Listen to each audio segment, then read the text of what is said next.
Summer used to last forever. Now, it's gone like this.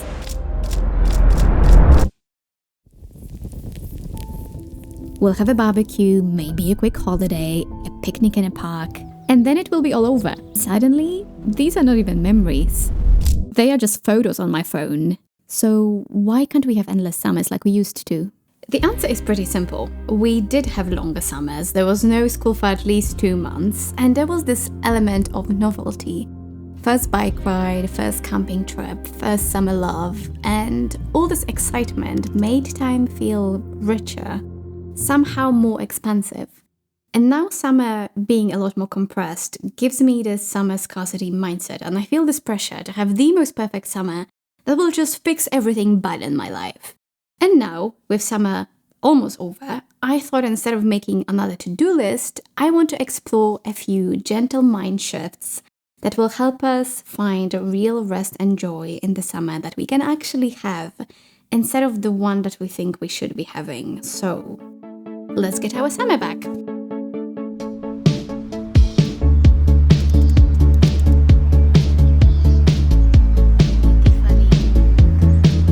I used to live in Paris, a city that captured my heart, a city that I was sure would be my forever home. But, as it often happens, life had other plans. A job offer called me back to Poland, and suddenly the dream was over. It was only in that final week before my departure that a reality hit me. I was surrounded by experiences I had always meant to have, museums I'd always wanted to visit, cafes I'd promised myself I'd try, areas of town I was meant to explore. We always take for granted where we are right now and become immune to what is interesting or beautiful just around the corner. Social media tricks us into wishing we were somewhere else, and everyone seems to be always planning their next vacation. But if you live your life always waiting for that next trip, you miss out on your life. You miss out on the important and beautiful daily moments. And yes, it is true that time seems to be flowing slower when we have new experiences, which often tends to be the case when we're kids or when we travel. But just a reminder, we can also have new experiences as adults without traveling far.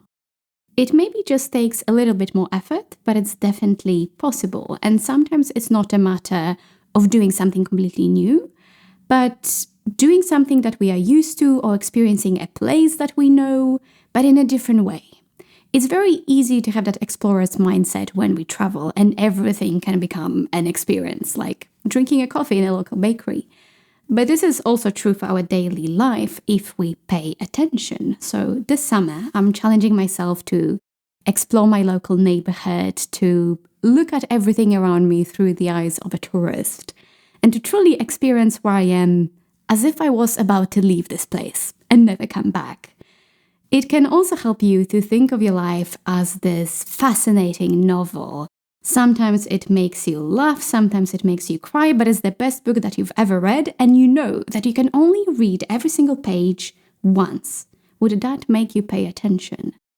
This is also true for our daily life. Every day can only be lived once. And once you start paying attention to where you truly are, the time stops rushing so much.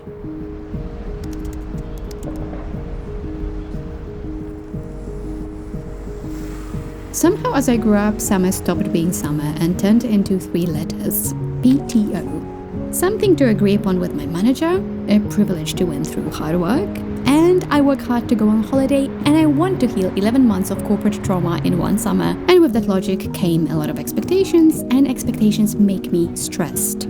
Because time off is limited, we want to make it special. We spend money we would not otherwise spend because we're on holiday.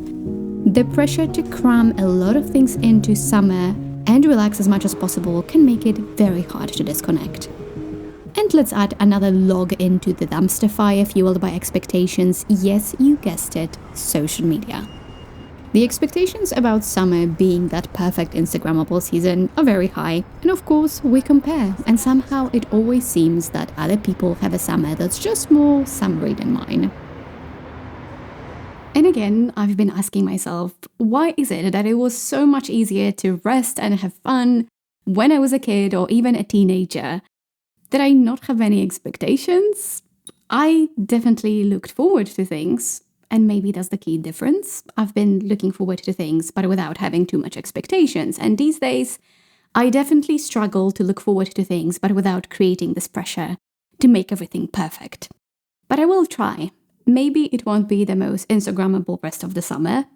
And maybe that's for the better. Maybe I've been focusing too much on how things look instead of how they feel. Less expectations, more gratitude, and suddenly life feels lighter.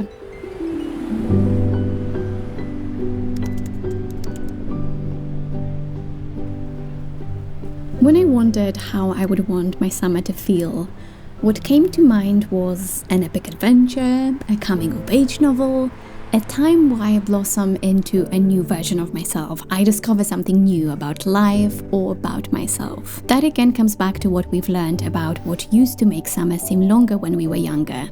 New experiences. And yes, maybe you won't have your first kiss again or learn how to swim again, but there's so much that we can do. Like, I'm not in perfect shape. I don't yet have a circle of friends in London. I'm not exactly where I want to be in life professionally. I'm still figuring life out, and it can either stress me out, and it does a lot, but it can also inspire me to grow and to find beauty in this process of becoming and learning. And when I thought about it in this way, I realized that this is something that I actually crave. The growth, the opportunity to explore a different side of me, to push myself outside of my comfort zone. I want a summer of growth and exploration. I want to be able to say, this was the summer when I learned something new, when I tried something. This was the summer that I started to look at something in a completely different way. And that will make it an unforgettable summer to me.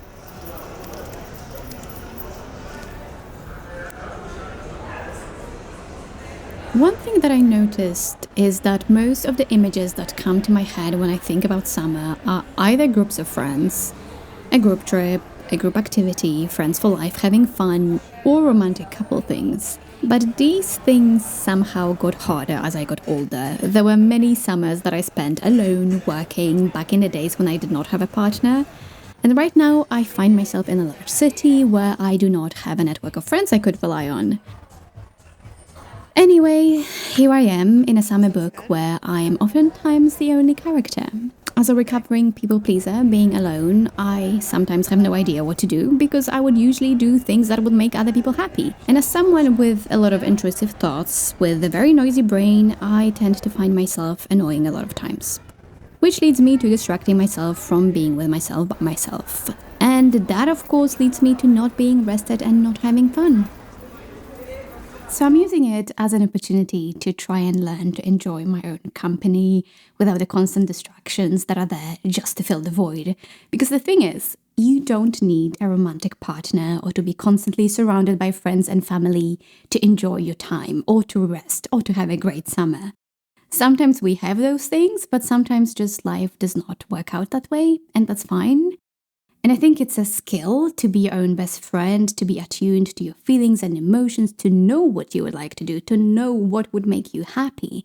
And I think if we can master that skill, that can be a real game changer. There are a few things that I'm trying to do this summer that are helping me get in that mindset. I started journaling, but as if I was writing a summer novel. Obviously, it's for my eyes only, and it makes it very fun. I don't yet know if it's a summer romance or an adventure book or a coming-of-age story or a mystery thriller. Well, I hope not.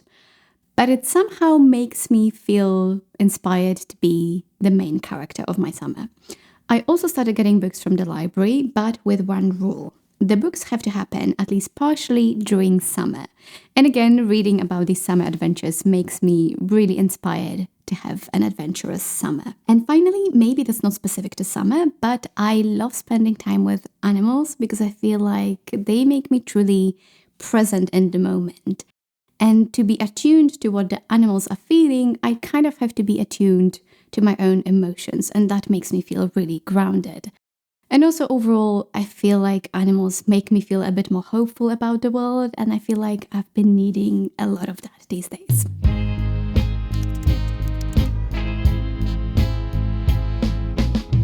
I have this deeply rooted conviction that I have to deserve fun, rest, and joy. It's always a negotiation in my head. Have I done enough to rest now? And the answer most of the time is no. I'm held hostage in a dark basement of my own mind. In that mind, I have countless to-do lists, things that I need to get done, accomplished. So, going against that logic, I'm making the summer a to feel and to experience list. I want to swim in a lake. I want to smell the grass after the rain. I want to pick flowers and put them in a book to dry. I want to wake up at sunrise. I want to spend a day without my phone doing something that I used to do as a child. Writing down this list, I realized a lot of these things can be done despite having to work. I used to think that working means I'm not on holiday, and being not on holiday means that I cannot enjoy life. But life does not work like this. We cannot live our life fully only on vacation. Even in the busiest of times, we can find little pockets of rest and joy. A lot of the sensations on my list are those micro moments that you don't need to travel far for or spend a lot of money, but you just need to pay attention. And also having a list and then searching for a particular feeling or sensation makes me feel like as if I had my own summer treasure hunt, and I absolutely love it. And also I made for myself a little summer playlist to go along with that treasure hunt, and that's filled with songs that can transform a daily commute into a moment, or songs that I want to read while I read my book as the sun is setting. Because let's face it, a great summer needs a great soundtrack.